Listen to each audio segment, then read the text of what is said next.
Hace algo más de un año, las actividades de una multinacional española causaron en las aguas de Perú un desastre ecológico considerado hasta el día de hoy como la peor catástrofe medioambiental en la historia reciente del país. Afectó a la vida de cada uno de los vecinos de la zona e impactó a centenares de especies del ecosistema marino. Las consecuencias persisten hasta el día de hoy y se calcula que se prolongarán por décadas. Cuéntanos qué pasó entonces. El 15 de enero de 2021, el enorme buque italiano Mare Doricum descargaba crudo para la refinería peruana La Pampilla, operada por Repsol. Tras un movimiento brusco, se perforó la tubería submarina a la que estaban conectadas las mangueras del navío y se vertieron en el mar 2.100 toneladas de petróleo. La refinería está situada en el distrito de Ventanilla, en el centro oeste peruano. Tras el derrame, las corrientes empujaron la enorme mancha oleosa hacia el norte. Más de 80 kilómetros de costa quedaron cubiertos de hidrocarburos.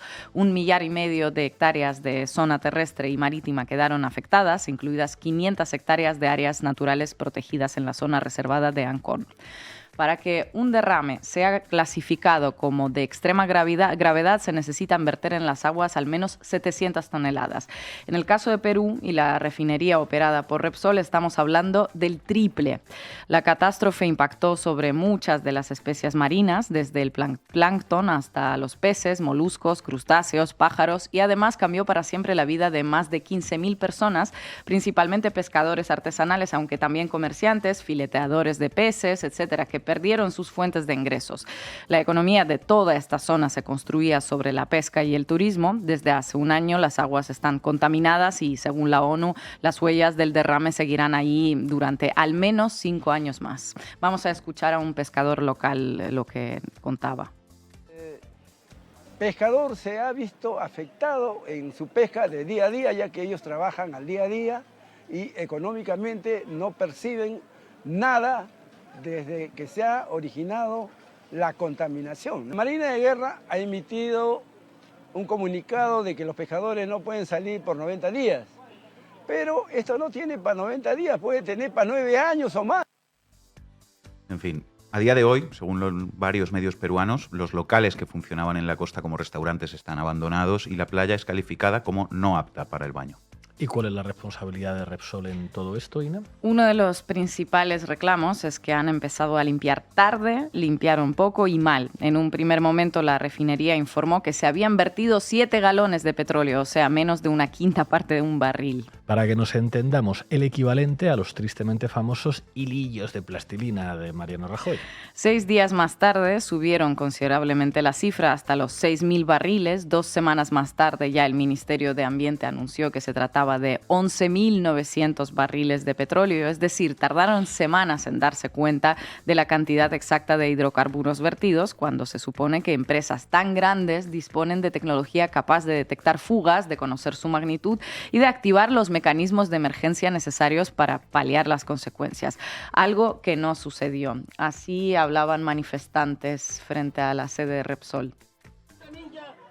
Repsol tiene una responsabilidad muy grande y lo que ha ocurrido con ese accidente es un crimen, un ecocidio contra todo el sistema natural que tenemos, la biodiversidad que tenemos en el mar, la flora y fauna marítima. El daño ambiental es incalculable y no podemos entender cómo en estos momentos se está haciendo muy poco o nada para cambiar. Bueno, según señaló el informe de las Naciones Unidas, no fueron conscientes de la gravedad hasta que el crudo llegó a las playas de Ventanilla al día siguiente del incidente. Por ello, se demoraron en responder adecuadamente, no movilizaron los recursos necesarios. Según denuncias de biólogos locales citados por El Salto, en este tipo de catástrofes las 48 horas primeras del primer momento son cruciales. Hay que recoger crudo con mucha rapidez para que no se extienda y si no se hace así, parte de él se hunde en la arena y se mezcla con el fondo marino y con los organismos de la fauna local. Bueno, pues se denunció que Repsol subcontrató a trabajadores en empresas locales que una semana después trabajaban sin equipamiento, recogiendo crudo con cubos y palas, sin la formación necesaria y con una escasa protección. Y esto además no impidió a Repsol informar 3 meses después del derrame derrame de que las labores de limpieza habían culminado satisfactoriamente.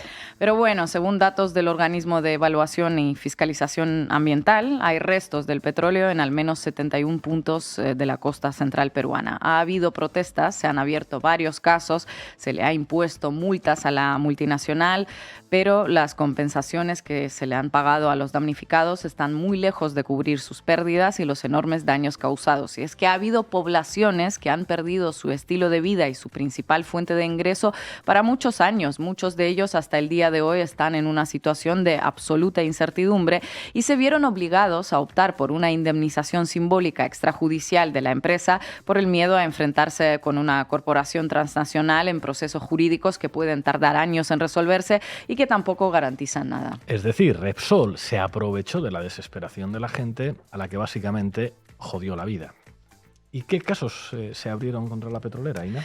Pues hay varios procesos por diferentes causas, como remitir información inexacta en el informe preliminar sobre las características de la emergencia. Hay que tener la cara de cemento armado para informar que se te derramó menos de una quinta parte de un barril, cuando en realidad eran, atención, 11.900 barriles. Lo de entregar información falsa, porque decir inexacta con estas cantidades nos parece ridículo, sobre el volumen del derrame, su duración y el área contaminada, llevó a no implementar el plan de contingencia, otro proceso que se abrió.